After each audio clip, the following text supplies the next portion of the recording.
He's going to be talking to us about an introduction to informatics standards in pathology. Dr. Beckwith is actually the chair of the North Shore Medical Center Pathology Department in Salem, Massachusetts. He also has an appointment and is co-director of the Pathology Informatics Fellowship at Massachusetts General Hospital. He has worked, as has previously been mentioned, he's worked as the co-chair for the Diagnostic Imaging and Communications in Medicine Working Group 26, which is focused on pathology. And he is the former chair of the Information Technology Standards Working Group for the College of American Pathologists. Please give a welcome to Dr. Beckwith.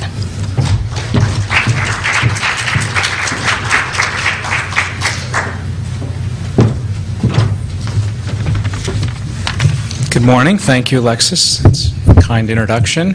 All right, so I'm going to try something a little different. Just want to warn you up front, there are directions in the back about polling using Poll Everywhere, and so I've incorporated a couple of those into the talk just to see if you're paying attention. Now, if the technology gods are willing, this will work. You can respond using the web browser if you're logged in. If you're not logged in, remember that the username is PITT, P-I-T-T, uppercase, and then the password is gold20 if you want to get on. You can also do it with a text message, probably the easiest, although some phones don't seem to be texting well from in here. So, so I've got a challenge here because standards, you know, what a boring topic. You just came back from break, you're ready to fall asleep now because you had your muffin. I'm here to convince you that this is an important topic and you do need to at least pay some attention to it.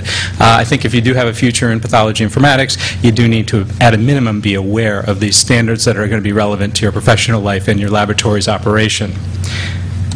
So, what do I want to cover? I want to talk about the importance of standards, call out a few standards that are of particular importance to pathology and laboratories, including HL7, which has been mentioned, LOINC, which has been mentioned, SNOMED, DICOM, and then we'll talk about IHE, which isn't really a standard, but it's related. And then finally, I want to end up with the role of pathologists, and if we have time, and I'll touch on some of the things that you can do if you're interested in getting involved in standard setting activities. Okay, so before jumping into informatics standards, I thought it's always good to set the stage and just be aware that there are standards in everyday life that are around us that have made our lives better, whether or not we realize it. A couple examples from the physical world, moving things around. Railroad gauge. In the old days, when people first started making railroads, there was no agreed upon standard for the gauge of the railroad tracks, how far apart the tracks were. Narrow gauge, wider gauge, even wide gauge, extra wide gauge, all these different things. And if you were moving people or freight on one system, you came to the edge of that system or that country, you would often have to offload the people and or the freight onto a different train, which had different cars that would run on a different gauge track. This still exists in Europe in some places. And it's a pain. It costs money and it costs time to do it. Shipping containers, another example. I was out in San Francisco not too long ago, saw one of these big bulk shipping container freighters come in, and it just made me reflect on the fact that you can have goods that are made in China that are loaded into a shipping container. They go onto a truck, then they might get transferred to a train, they get transferred to a freighter like this, the reverse process in the country where they're going to, and those goods never leave the container from the time they leave the factory until they get to the distribution center in the target country. Vastly reduces the cost of shipping these things. Used to be that you would have to pack and unpack these things multiple times because we didn't have standardized shipping containers. So very prosaic example, but it really helps make commerce go. So here's our first poll question. So if you want to get out your phones or your laptop or whatever. So again, you can respond by going to pollev.com or texting to either this number or the number that's on the sheet. They both seem to work. So 37607 or 22333. And what you do is you text the 6-digit numeric code that corresponds to your choice of answers here. So the first question is, which is not a standard? USB 2.0, ISO 9001, JPEG, CLIA, HL7. Okay, I'll give you a little bit of time to respond to this. We can take the first 40 answers.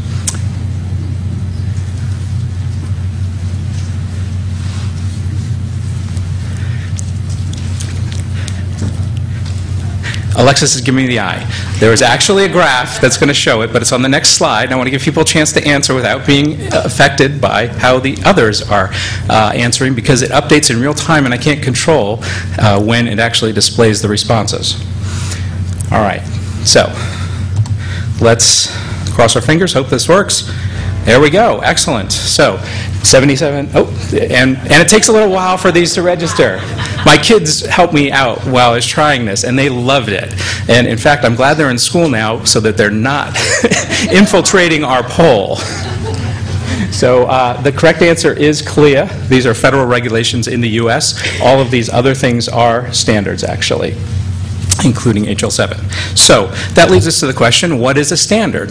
Well, according to ISO, or the International Organization for Standardization, a standard is a document established by consensus and approved by a recognized body that provides for common and repeated use rules, guidelines, or characteristics for activities or their results aimed at the achievement of the optimum degree of order in a given context. Now, that's not only a mouthful, but it's also a definition that only a technocrat could love. In reality, I think the key points here are that it's a document established by a consensus process and approved by a recognized body. Okay? And obviously, you're trying to provide for something good. There's such a wide range of standardization activities, though, that they needed to come up with a really broad definition of standard. Okay? So, let's focus in on informatics standards, though. So what's the role of informatics standards? Well, there's a lot of them out there. The ones that are applicable to pathology are generally going to be aimed at facilitating electronic exchange of information. Okay, those are really the ones that are most important, and especially as we move into the meaningful use era, where there's mandated use of particular standards for interoperability, achieving sending orders, getting results back, discharge summaries, all kinds of things. You need to have standards in order to make this feasible. Okay. Now, critically, standards are not enough. You need to have sort of a shared understanding between systems in order to successfully exchange information. And what I mean by that is that if systems have different worldviews, ways of looking at the world, you can be trying to use standards, but you may not be successful. For instance, if a lab system defines tests very granularly, so you've got CSF glucose is different than pleural glucose, is different than ascites glucose, is different than joint fluid glucose, but the receiving system only has body fluid glucose, well, the standard isn't necessarily going to help you. You can send your message, but you still need to do some additional work around that to make sure that the results are being sent to the proper place in the receiving system. Ideally, you will be using, the standards will be based on an underlying data model that models the real world. The closer the model approximates the real world, the more likely you are to be able to handle use cases that weren't intended or thought about when the standard was being developed. And that's really important because these standards have a long lifetime. Dr. Senard mentioned that the Working Group 26 standards around whole site imaging have been out for a little while. There's not much adoption yet because we're too early in the cycle. I've been told it takes 5 to 10 years to get broad adoption of standards like this. And then ideally, these standards will replace idiosyncratic local coding systems. Now, there are probably always going to be roles for local coding systems because not everything can be handled within a standard, especially as scope of practice changes. So, to put this in graphic perspective, here's a schematic of the LIS environment. I'm a lab guy, so the LIS sits at the center of my world. And the point of this is just that there's lots and lots of connections out there. Wally was talking about a few of them. I know we'll go into detail with Dr. Harrison this afternoon on instrument interfaces, but that's only a small fraction of what we do. If you're a hospital-based lab, you need to communicate with your HIS. If you're in a system like I am, there's a system-wide data repository you need to talk to. There will often be an interface engine or a hub, as was mentioned, that will take those messages and send them out. You've got public health agencies, reference labs that you need to talk to. And then the big one, with meaningful use coming in, all these EMRs, these docs office EMRs, practice EMRs out there, and they can be connected in a variety of different ways also. And every time you have another connection in the string, it makes it, there's another opportunity for issues to arise. So what are some barriers to communication? Well, it depends on what you're talking about. If you're in the image world, then incompatible acquisition or storage formats might be an issue to overcome. If you're in the clinical lab world, differing data models or differing data dictionaries between the sending system and the receiving system are something you might have to deal with. If you're sending clinical information and trying to code medical diagnoses or other things, then you might have an issue with the standards or, to describe those either procedures or diagnoses. They might be incomplete. They might not be granular enough for what you wanted to express. And another thing is, as I mentioned, you may need to do these local customizations. And unfortunately, those local customizations are typically not extensible across multiple interfaces or for multiple scenarios. So what standards are out there? Well, there's an awful lot of them. And this is not a complete list, not intended to be, but it is intended to be broad. So I'm including things like terminologies and vocabularies as well as interchange standards here, because those are important in terms of being the content of the messages that are often sent. So in the vocabulary space, SNOMED is probably the most important one, and there's a thing called UMLS, which wraps up a whole bunch of different medical vocabularies.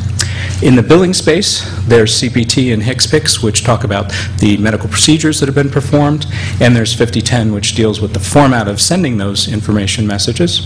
Diseases typically talk about ICD-9 or 10 or 11, whatever's out there. Near and dear to my heart, observations and test results, LOINC, and something you may not have heard of, UCOM, which deals with units of measure, standardizing units of measure. Image exchange, DICOM, I'll talk more about that in a little bit. Clinical messages, HL7, get a little bit deeper into that. Medical reports, a thing called the clinical document architecture.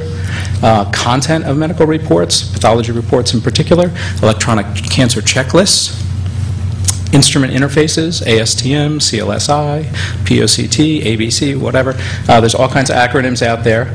And then finally, another example, labeling of blood products. You might have heard of ISBT 128. You might have been hearing about it for a decade now. Eventually, it will come into use. Okay. So now let's talk a little bit about structure versus content. I think this is one key axis that distinguishes how you use different standards or different coding systems. Certain things are designed to handle structure of messages, and other things are designed to make clear the content of those messages. On the messaging side, the structure side, HL7, all right, that, as Wally said, defines what goes in the fields and things, the general type of information, but it leaves it up to the sending system to decide, well, how am I going to encode that, if I'm going to encode it at all? If you don't encode it, you often end up with a bunch of text that is very hard to work with and do anything meaningful with at the end other than display it. So content that could go into an HL7 message would include, from the lab point of view, SNOMED CT, LOINC, CPT, ICD-9 codes, all of those things could go in there. Analogously, DICOM really is a messaging construct. It controls the format of messages, and it leaves it to other standards to define the actual storage formats. So JPEG, TIFF, etc. Can be used for the image formats, and then if you're talking about metadata about those images, such as anatomic location, you can use SNOMED CT to define that. 5010, very important if you want to get paid. The 5010 talks about how you construct the messages, what fields are in there, and then it also specifies that you have to fill in certain fields using certain coding schemes, currently CPT and ICD-9. Clinical document architecture I talked about, overall structure for a medical document. You can think of content examples like the CAP electronic cancer checklist. So they're very specific. And then down in barcoding, I think this is a nice example just because the names line up. If you think about symbologies, there's a whole bunch of symbologies out there. One of them is code 128, which is different than the content standard ISBT 128, which talks about what information needs to be encoded on a label of a blood product, whereas code 128 can be used to encode basically anything. Okay, so let's move into the specific standards that I want to cover. The first one, sort of the granddaddy of medical information standards, is HL7, used for both clinical and administrative messaging in healthcare. Most widely used informatics standard in the healthcare industry worldwide. It was developed by an international standards organization, surprisingly known as HL7, and it works on the back of volunteers. There are over 30 working groups, and these are comprised of a variety of users, vendors, and other interested parties that get together and try to improve and extend the standard. They meet a few times a year at different places in the world. It's really quite an enlightening process. Unfortunately, the learning curve is very steep for HL7. It's a very complicated standard. It takes, you got to have some commitment if you really want to get into this area. So here's an example of a message. Sorry, did I miss a slide? Yes, sorry. Handles, as we said, administrative and clinical messages. It was mentioned ADT. You can send test orders and results. You can also send clinical notes, documents, things. The current version is in the version 2 family. There's a whole bunch of version 2, 2.4, 2.5, etc. These are character-delimited text. So importantly, this is a fairly old technology here. One of the real strengths of HL7 is that it's very flexible. Unfortunately, one of its weaknesses is that it's very flexible. And as Wally mentioned, there can be lots of customization at the individual interface level. So there's an old saw in the business that goes, if you've seen one HL7 interface, you've seen one HL7 interface. So this is part of the reason that there's no such thing as a plug-and-play interface. There are interfaces that between particular systems for particular use cases that have been verified to work together out of the box, but that does not cover anywhere near the whole waterfront of things that you need to send by HL7. So here's a bit more detailed example of a version 2 message. And as Wally said, they're broken out into segments which have fields. So there's a message header. And if you notice, there are some human-readable elements to this. But by and large, it's sort of mishmash. And unless you have a scorecard, you can't tell what this is trying to tell us. You know, I don't know what this 12 means. I don't know what that D means. I'd have to go look it up someplace. And in order to figure it out correctly, I'd have to count all of these pipe characters and make sure I didn't drop any. And when you get out to the 27th field, it's a little hard to know whether you're on 26 or 25 or 28. But anyway, be that as it may, there's a header, there's a patient identification segment, there's visit, there's observations and observation results. And so here's something that, because I happen to know a lot about the lab, I can say, all right, this is a vitamin B12. Gee, that was tough. But there's the result, there's the units, there's the reference range. That's some sort of date and time, probably when it was finalized, but I'm not sure, out there. So my point in doing this is basically to say this is not really a human readable system. It's machine processable, it's easy for machines to work with, it's very hard for humans to work with. And that's one of the recognized limitations of HL7. And so in order to answer that issue, they are working on version 3. And that is an XML-based version. And XML is yet another standard, extensible markup language, which allows for both human readable and machine processable information to be included in the same message. And you can use browsers or other things to display messages in a human readable form, easily digestible, sort of a hierarchical form, where each field is identified. And it can even be identified as to what the content should include. If you're going to use a coding system in a particular field, you can specify which system it should be expressed in. One of the other advantages of version 3 is that it's based on a very detailed information model called the RIM, or the Reference Information Model. And this was basically going back to basic principles and defining everything at a very atomic level. So they've defined entities and roles and acts. And for each of these, there are various examples. So an entity could be, say, a person or a living subject, but a role could be a patient or a provider. Participation pipes, acts could be observations or procedures that are performed.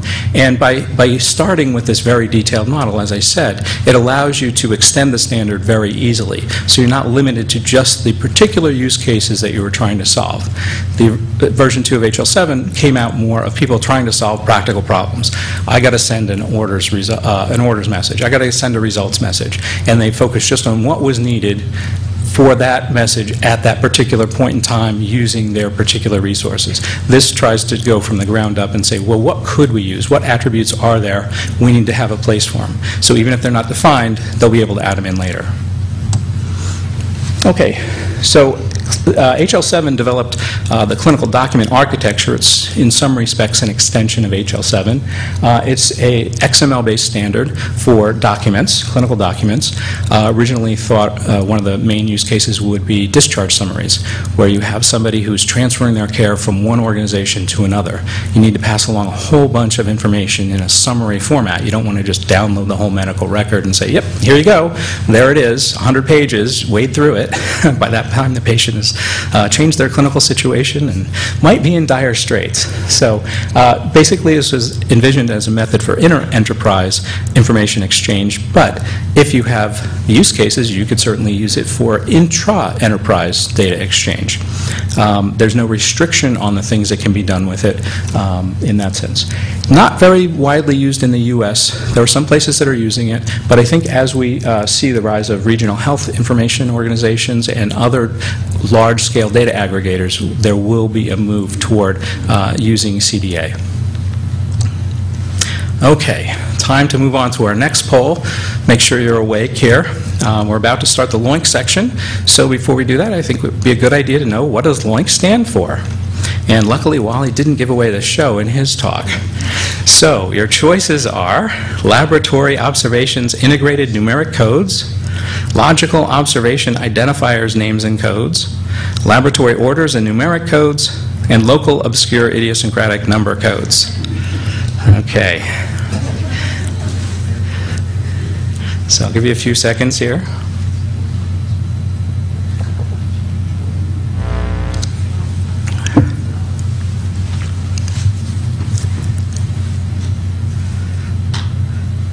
Okay, looks like most heads are up. Excellent. So a bit more spread on this, because it's not a very important point, but I do like to do it. And the reason I put this in actually was to emphasize the point that LOINC is not just about laboratories. Okay, so the correct answer is Logical Observation Identifiers, Names, and Codes. So even though being in the lab, I think of LOINC as a laboratory thing. It's really not. It was designed from the get-go to be extensible, again, to have an information model that underlies it so that it was not just limited to laboratory. However, having said that, the majority of codes in LOINC, as we'll see, are laboratory codes. So, very good. And while this one was included mostly for fun, it does sometimes feel like these LOINC codes are incredibly idiosyncratic, because unfortunately there's no relationship of the actual LOINC code, which is a number, and the entity which it talks about. So if you look at a list of the glucose codes, the codes themselves are all over the map. There is some hierarchy and relationships built in, but it's not visible to the user at all. So, LOINC, what is its purpose? To unambiguously identify clinical observations, orders, and results. So basically, LOINC specifies either the question being asked or the answer to that question. And again, it's bigger than just a laboratory. So in LOINC, you can say something like, I would like to know what the blood pressure of this person is. And technically you have to say what's the systolic blood pressure and then what's the diastolic blood pressure. And you get to specify, was this, you know, a particular point in time, what's the, how are you going to express the results, etc. So that's one message. That would be an order message. And then the automated BP machine that's on the wall could send back a LOINC encoded transaction that would say, okay, here's the systolic blood pressure, you know, 122. Here's the diastolic blood pressure, whatever. Uniquely identifies those codes, and that allows the receiving system to say, oh, okay, here's a systolic blood pressure. I can put that in my systolic bucket, and it's got a date and time on it when it was generated. And the diastolic, okay, here it is. And if I want to put them together, okay, I can create a cool little display that'll do both of them. So currently, LOINC has about 70,000 codes. I don't know exactly what it is. It changes probably monthly or so. However, of those, well more than half are laboratory codes. I think they're on the order of 45 or 50,000 laboratory codes. And that's because there's a lot of lab tests out there. They regularly add new codes. There's a process. Basically, anybody who's interested can request a new code. They may give you a little bit of feedback, especially if they're not clear why you would need a particular code. But it seems like they're pretty open on defining codes as people ask for them. And as I said, the role of this is to replace local codes in messages. So as Wally was talking about the CK example, that could be your local code for creatinine kinase. The receiving system might say CPK, but by using a LOINC code, you could be exquisitely sure that you are talking about the same thing. Not only the same analyte, but you're actually expressing it in a similar units of measure, and that you're talking about a point-in-time measurement as opposed to a 24-hour measurement or something. So one of the strengths of LOINC is that it uses a multi-axial data model, and I'll give you an example of what that is. And there are some hierarchies built into the coding system, although they're not exposed to the users.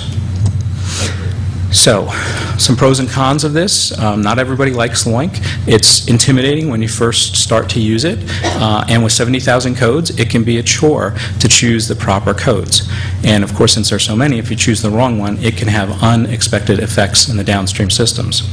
But a pro is that there's a large set of codes. However, the con that goes with that is it's got to be fairly complex if there are that many codes. It's easy to request a new code, but that's not always the right approach to take. It's probably better to make sure that there's not a pre-existing code that you need that's already defined. And that's a lot of the work that they do when they get new requests for codes, is to make sure that it's not adequately covered by a code that's already been defined. LOINC is specified in federal interoperability guidelines, including meaningful use, and that means that we will all be getting to know this code system. The LIS support has been variable up to this point. I think that most LISs either have rolled out versions that support LOINC or are about to roll out versions. However, the versions that are actually installed in the field, like at my place, still are often not compatible with LOINC. So January is our targeted date, and we can't wait. So it had been in use for a while by some large organizations, and in fact at my institution we're part of a 5-hospital network, and our central data repository used LOINC codes to aggregate lab results from all the different laboratories. They were assigned centrally because we didn't have the ability, we still don't have the ability to send the LOINC code in our messages, so they built a translation table on their ends. So here's an example of a LOINC code, and I chose a common analyte. This is a serum glucose, importantly reported in milligrams per deciliter, something we do, 1,000 of a day or more. And the LOINC code itself is 2345-7, sort of a meaningless number from the human point of view, but it's unique. The component, that's what you're measuring or what you're observing. So in this case, glucose. We can think about it as analyte typically in the laboratory. This is, though, could be the blood pressure. This could be the QT interval on an EKG. It could be your height, any of those kind of things that can be observed. Now, property is one where people get concerned a lot, and that's because they make a distinction between the units that you're expressing it in. They don't want to know, and they don't keep track of milligrams per deciliter, but they do keep track of this is a mass per volume. Okay, and that's different than if we were in Europe, let's say, and this was going to be resulted in millimoles per liter. That they would call a substance concentration because it's the number of molecules per given volume. And there is a distinction between that. If you use the wrong one, your results won't roll up together in the right way. Time just talks about what the observation is. Is it a point in time or is it something longer? So for urine, for instance, it could be a 24-hour collection. System is what you're measuring it in. For some things there won't be a system, but for the lab there almost always is, and this is usually what's the fluid that we were looking at, or if it was tissue, what's the tissue. Scale, that can be quantitative, qualitative, ordinal, etc. You get a whole bunch of choices there. And then, this is probably the thing that causes the single most concern among laboratorians. They've got this axis that they called method, but it's usually blank. Like, whoa, why is that?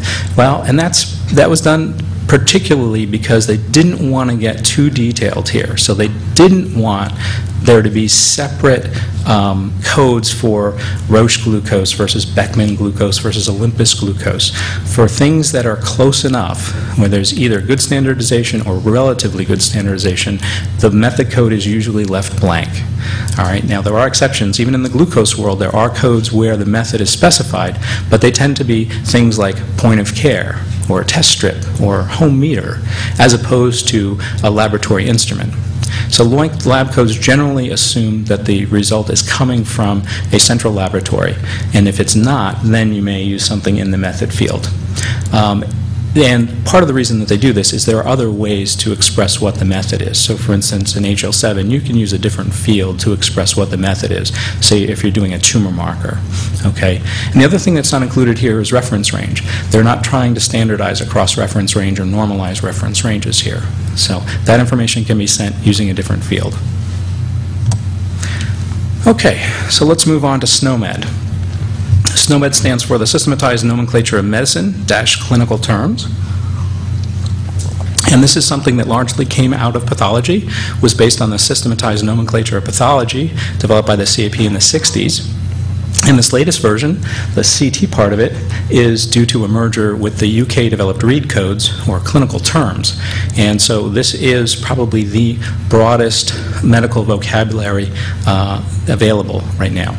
The CAP has stopped developing it. They transferred it to this new organization, the IHT-SDO, or ITSIDO, and that's a international organization.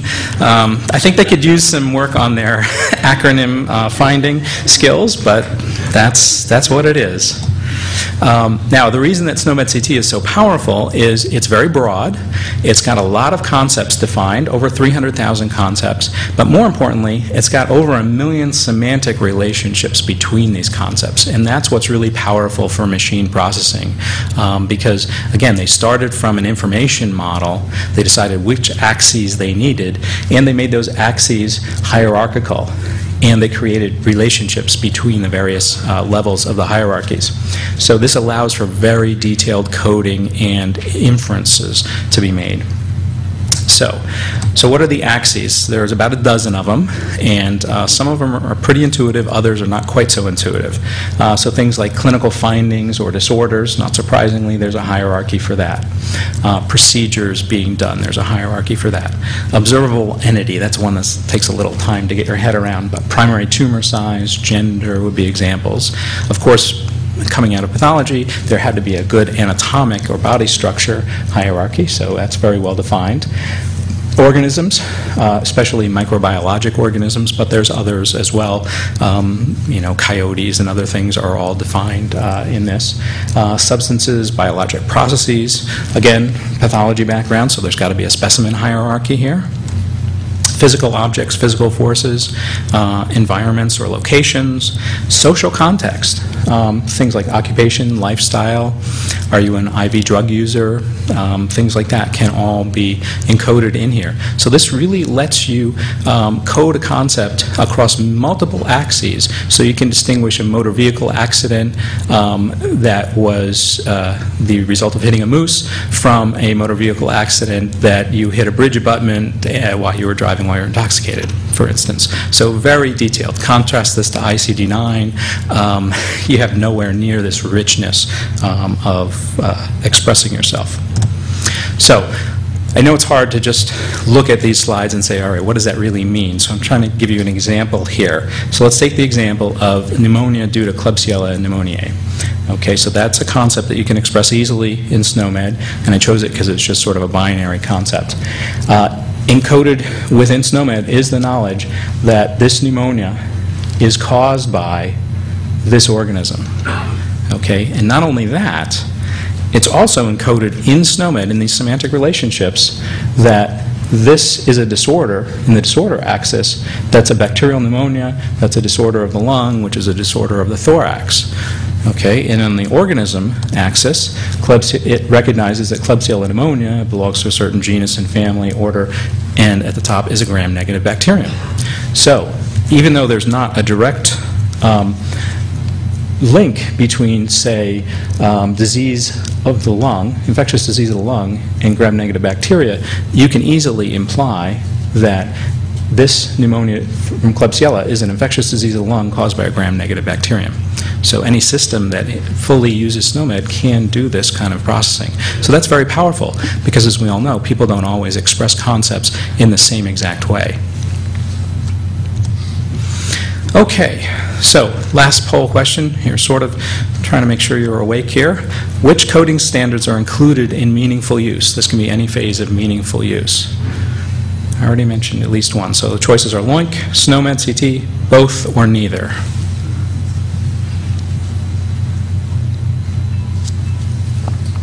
I like this. I get a drink break here. Okay, let's see what the survey says. Okay, so both is the correct answer.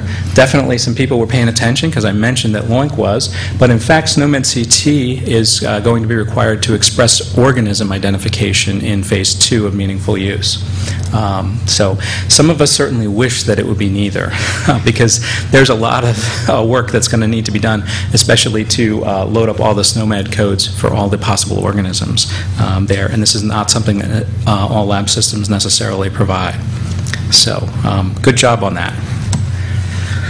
Okay, so now let's switch gears and talk about medical imaging standards. And Dr. Senard certainly covered a little bit of this, gave you a little bit of an intro. This is just an image so that I can talk about imaging standards.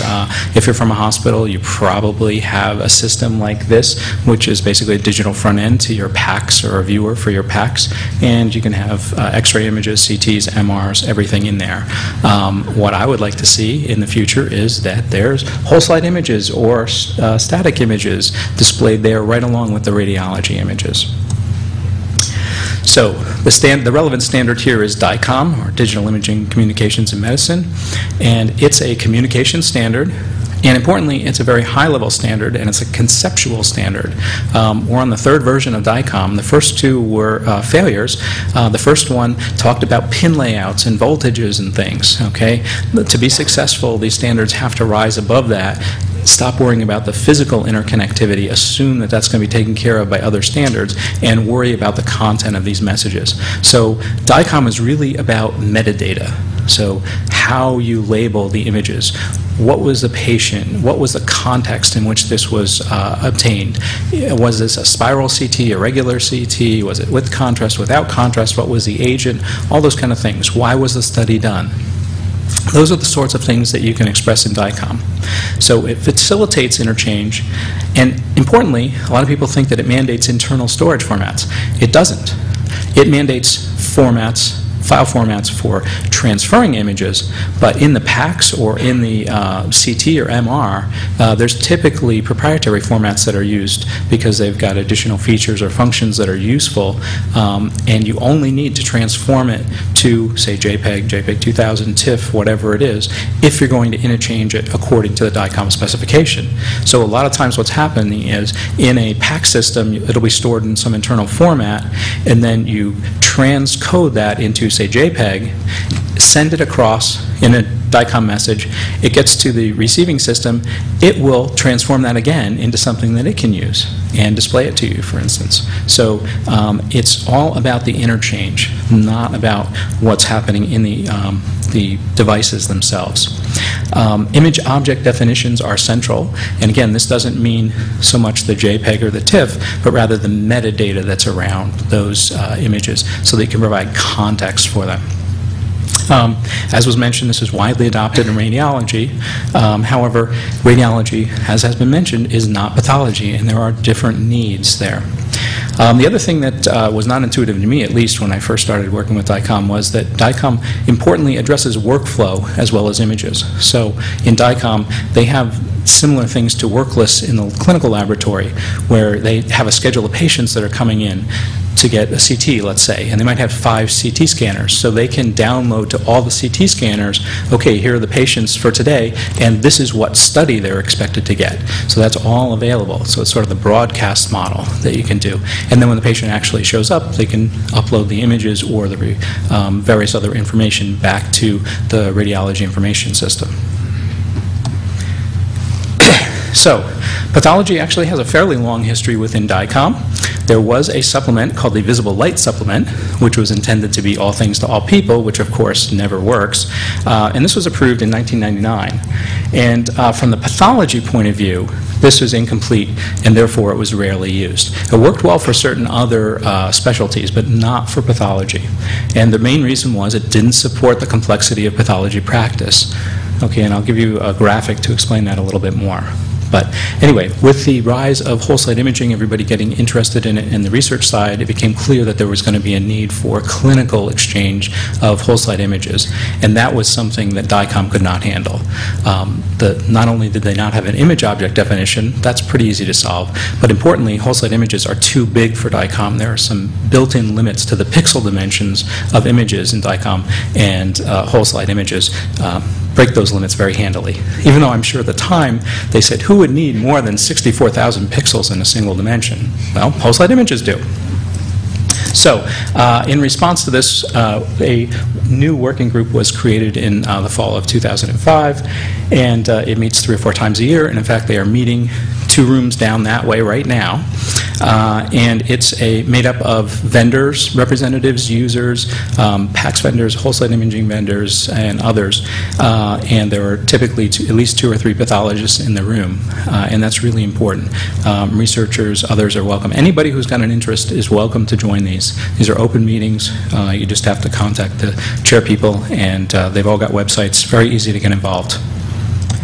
So the initial goals for this group were to extend the minimal capabilities that existed within DICOM to describe specimens. And it turns out this is really important, because in order to fully describe an image, you have to have the context. In order for that to be the case in pathology, you need to be able to describe a specimen, where it came from, how it was processed, etc. And then secondarily, building on that, we wanted to create a mechanism to store whole slide images or exchange whole slide images within DICOM. So, long-term goals, we've got other things like multispectral, flow cytometry, etc. So where was the problem in DICOM from a pathology point of view? Well, the issue was that in the generic DICOM, it was patient-centered. So the patient is the source of images which are aggregated into series and studies. Okay, but where's a specimen on this? There isn't one. And so that's really what we had to build in. So in our first supplement, we added the concept that the patient is the source of a specimen, which can have things like preparation steps, and then the specimen is placed within a container. And this is something that's sort of non-standard. We don't really think about slides as containers, but they are. A slide is a container that contains a tissue section. And the container is what's put on the imager. And you take images through the container in some senses. So it's a little bit weird, but this is consistent with how HL7 views the world as well, where laboratory specimens, if they're not in a container, typically make a mess on the floor. Okay, so Supplement 122 specified a specimen description model that allowed us to describe all the things that we really cared about, including physical attributes of slides, sampling methods, etc. Almost all these fields are optional, but there are a few key ones that are required. That was approved back in 2008, but we weren't really expecting much uptake until we had a good use case. And that would be the whole slide imaging use case. So in whole slide images, because for 2 reasons, you probably want to use the tiling method, where you want to break out this huge image that you've acquired, might be 100,000 or 200,000 pixels on a side. For performance reasons, you typically want to break it out into smaller bits that you can work with, send across a network more easily. And a lot of vendors use the hierarchical representation of a slide, where you pre-compute different resolution levels. So if these are the baseline image pixels, then you pre-compute, say, from the 40x image that you acquired, you pre-compute a 20x and a 10x, all the way to the top at a thumbnail image. And basically our work was to get everybody to agree that this is a good way to go in DICOM, and then use pre-existing DICOM data structures to store all this information. And then we had to just make a new piece that was the index for where all these tiles actually fit into this topology of the image. So basically, Supplement 145 tells you how to stuff the whole slide images into DICOM. It was approved about 2 years ago. So now I do believe that DICOM is able to handle most pathology-generated images. However, it's been 2 years, you don't see a lot of vendors saying, oh yeah, great, we can interact with your packs, you can store them in your packs, you don't have to worry about that local storage stuff. Well, in reality, as I mentioned, people have told me it takes between 5 and 10 years for something like this to roll out. So we still need help in driving adoption of this, but I think we are on our way. There are, of course, some real-world implementation issues that you need to deal with, and supplements 122 and 145 are no exceptions, and sometimes you don't figure these out until you actually try to use these standards in the real world. Some of the things that we've learned by trying to implement these are things like, we just assumed that there was a unique specimen ID on every slide that was generated. In fact, that's not always true in some systems, so you may not have a unique ID on every single asset that you have. Some systems can't identify subregions of a slide or a block. Staining and fixation is often commingled, not separated out, even though technically they are separate things. And specimen descriptions is often hard to pull out the piece of the specimen description you need when you've got a 10-part case. And dictionaries may have been implemented in ways that make it really hard to pull out this information. So this is just an idea of some of the issues, practical issues. In terms of whole slide imaging, basically right now we need to have support from the slide scanner and the PACS vendors to implement this into their products. Especially on the PACS side, the life cycles are long, so it'll be a while before, even if they implemented this software today, it'll be a while before these products are actually adopted in the field. But even more important probably in whole slide imaging is the need to have real-world testing to identify the issues. And the good news is that has started, and people have been able to successfully exchange images using DICOM on test systems. So that leads me naturally into the next point. Well, how do you do this connectivity testing? Is there any way to facilitate that? And it turns out there is. There's an organization called IHE, or Integrating the Healthcare Enterprise, and they are not a strictly a standards defining organization. What they do is try to come up with standards for how to use standards, and they call these integration profiles. And basically what they're trying to do is take the existing standards and constrain your ability to customize. So they start with a use case, like you want to send a clinical lab order and get back a clinical lab result. And they say, okay, well, we need to use HL7 for that, we need to use LOINC, we need to use this or that. And then they say, okay, but what things can we constrain and say you must use this piece or you must use that piece? Lots of things can be optional, but what must you fill in order to get this interoperability? They're basically trying to create plug-and-play interfaces. And that's a really important role that is not well met by the current standards development organizations, which are really aiming at defining a broad standard that can be used in lots of use cases. Okay, the problem with flexibility, again, is it makes it hard to implement in the real world. So they create these integration profiles, and then they hold things called connectathons, which are basically lots of people getting together in the same room with their laptops for a week and staring at their screens trying to send messages back and forth. And it looks something like this, except it's a much bigger room. It's only a little piece of it. And they hold these in North America, Europe, Japan, typically 2-3 a year. And this is where vendors can get together and try out their systems. And then if it works, they can certify, yes, I can send an ADT message from this version of this system to this version of the HIS, things like that. And that's really important if you're buying systems. You want to know that these functions have been certified, because your implementation is likely to be a lot easier if you're using systems that have been certified to work together.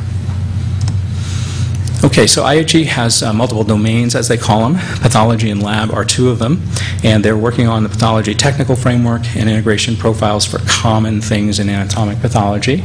And in the lab space, they're working on, right now, lab device automation profiles, basically interfaces between the LIS and automation, instrumentation or automation lines. So very important things.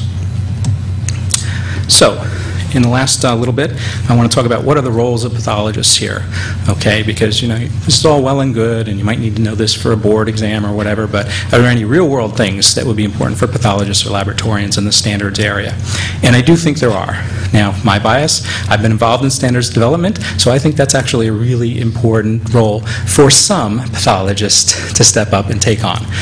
It certainly doesn't need to be everybody, but if we're not at the table, These standards will be defined, and they won't, if we're not there, they're not going to take into account our real-world needs for usability in the systems, okay, and what information we need in order to be able to enable cool and useful functions in the final software. So a lot of standards development these days is extension or correction of existing standards, but there are people trying to create new standards because new stuff does come along. Whole molecular biology realm has got to have some new standards, so they've developed some new standards in that. So we basically provide domain expertise, real world, hey, is this going to work, is this not, has the information we need or doesn't. So that's something for not everybody, I recognize, but I think something that everybody can do is become a champion within their institution for the use of standards, because I think everybody is better off in the long run if you use common standards. So you can try to get involved in selection processes when you're selecting a new LIS or a middleware or something like that. You can, if you're an educational institution with residents or trainees, you can educate them about the standards and why they're useful. You can lobby your vendors to support them. Lots of lobbying took place, I'm sure, on LOINC codes before it became mandated, other things like that. Vendors will generally listen to their customers because they're going to want to keep them as customers. And then you can publicize relevant standards, sort of like I'm doing here this morning. Okay, so just about done. And just a little Dilbert, because Dilbert's almost always got something fun to say. So pointing here, boss is saying, how did the industry standards meeting go? Did you convince 83 companies to adopt standards that benefit only us while dooming the entire industry in the long run? Or are you a complete failure? And Dilbert responds, can I hear those choices again, please?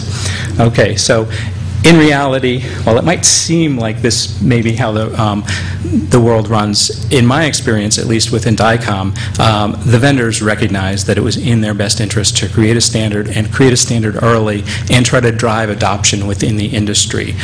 They recognize that by creating a standard, you can increase the size of the market for everyone. Everybody benefits when you can take a whole slide imager from one company that's got the latest and greatest technology, hook it up to your existing PACS, let's say, and use your existing viewer and not have to pay another $1 million just because you want to upgrade your functionality in your scanner.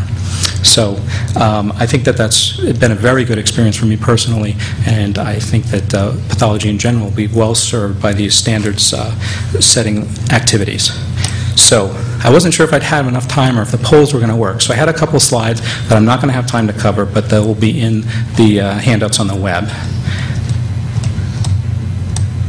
And just an example of a few future areas to address. I personally would love it if we could get some standards around display of lab and pathology information.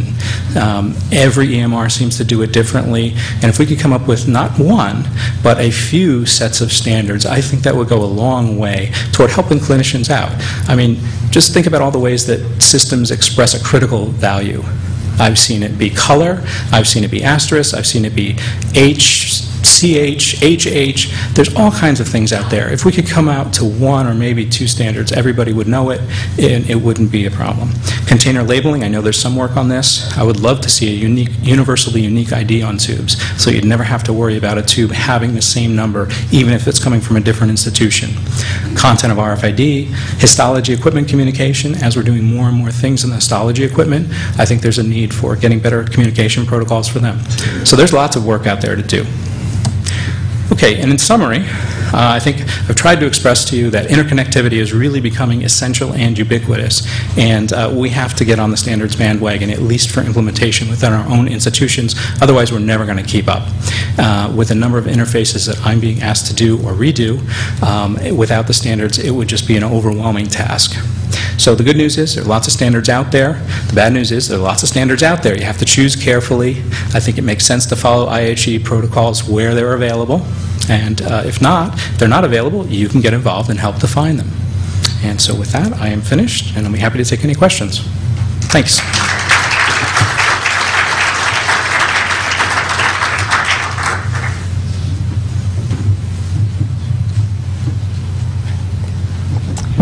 Thank you. I just wanted to question about the concept of integrated reports in pathology has kind of gained some traction lately, and it just looks like our content is spread across many different standards, CDA, HL7, DICOM. So how, with the IHE groups or working groups, is there kind of an interest in an integrated diagnostic integrated report, and is that going to facilitate or hinder that possibility? Yeah, so that's a great question, and reports are actually a really tough one. And this is an example, I think, where, as Dr. Senard said, you need to start out with where are you going. So you need to define what the report's going to be used for, and that will help you make a lot of those decisions. So, and the fact is, I mean, this is a great example. You can probably pull in 5 or 6 different standards into expressing this. So you can send a CDA in an HL7 message that's got content that is encoded in SNOMED and LOINC and UCOM and the electronic cancer checklist. Now, there's a CAP working group on this. I believe that IHE is also looking into this. It's a very broad issue. And then you've got the whole thing of how do you display all this information as well, because it's an overwhelming amount of information. You think about a breast cancer report, you've got not only the gross and microscopic, you've got the special stains that are done, you've got the molecular studies that are done. You know, by the time you've got all those checklist elements, you've got a report like this. The surgeon's like, that's just too much information. I need some view of it that's reasonable. On the other hand, if you want to do any research or anything, or even for treatment decisions, you need to have that information there and available, just not to every user of that report. So it's a really challenging issue, and it looks like our, not our next questioner, but the one behind him could probably shed some light on that as well, as he's running the CAP group on this issue. Yes? Hi, I'm part of a group sponsored by the CDC that's focusing, it's a weird name, CLIC, Clinical Laboratory Integration into Healthcare Collaborative. I had to come up with the name. But one of the things we're focused on is nomenclature. And we ran a number of focus groups with primary care physicians. We did a national survey of over 1,200 primary care physicians. And what they tell us is they're totally confused by laboratory test names, that they can find 20 choices for vitamin D, and SNOMED doesn't help them, LOINC doesn't help them. They just want to know, by codes or abbreviations that don't make any sense to them, how can they make sure they get the test that they really want? And it's a huge problem. We have a group that's working on trying to solve it, but I'm interested in your perspective on, is there a solution that you can envision that will happen in our lifetimes? Well, I think, you know, this is sort of an expression of the so-called tyranny of choice. If you've got 20 different vitamin D assays that are available out there, each of which might be appropriate in certain circumstances, but probably 18 or 19 of them should probably only be ordered by endocrinologists who are likely to have the knowledge of those specific situations, then I think what we need to do is limit what the doctor can see, provide maybe a first pass of only the common lab tests that they're likely to order. A lot of legacy systems have trouble with this. I know in my institution, in our clinical CPOE system, every test has to be defined. If it's orderable, it has to be orderable in that system. So what we've done is make a little translation table and called things like Z vitamin D 25, you know, and it drops to the bottom. So if you search for vitamin D, you'll still get it, but if you're just looking through, or if you're using the common test display, you won't see it. So I think there are sort of workarounds, but that's a very good point of something that hasn't been defined yet. You know, it would be great to have something that was like, is this a common lab test for the PCP audience or the general audience, or is this a very specialty test for the specialist? And there should be limits on that. So as far as I know, there's no real work on this, but there are possibilities. So, George? Hi, and as you predicted, I did want to respond to the previous questioner. I am George Burtz. I'm chair of the group where we call ourselves the IDR, or Integrated Disease Report, and we're working on exactly that. You know, to use your example, you have a breast cancer case and a core biopsy with, say, a negative HER2, and then there's a later report where it's repeated and it's positive, and there are other molecular tests. We're working on a system to integrate all that so that you can get a succinct report to the clinician. We're in our infancy, so you know, we don't have a product to show you yet, but we're working on it. Okay, so I'm just going to do the